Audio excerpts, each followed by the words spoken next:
దేవుడు ఎంత ప్రేమమయుడు అంటే, ఎంత గొప్ప దేవుడు అంటే, ఎంత కృపగల దేవుడు అంటే, ఇంకా నువ్వు పాపంలో బ్రతుకుతున్నా, ఇంకా నువ్వు దోషాలు చేస్తున్నా, ఇంకా నువ్వు లోకానుసారంగా బ్రతుకుతున్నా, దేవుని తెలుసుకోకుండా, దేవుని నమ్మకుండా, దేవుని యొద్దకు రాకుండా, ఆయన యందు లోబడి జీవించకుండా నువ్వు బ్రతికి బట్ట కట్టగలుగుతున్నావు అంటే కేవలం దేవుని కృపే.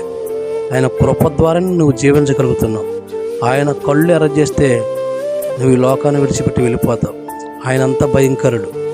అందుకనే ఆసాపు అనే భక్తుడు 76వ కీర్తన 7వ వాక్యంలో ఏమన్నాడంటే, నీవే భయంకరుడు అయిన దేవుడవు, నీవు కోపపడు వేళ నీ సన్నిధిని నిలువగలిగిన వాడెవడు అన్నాడు.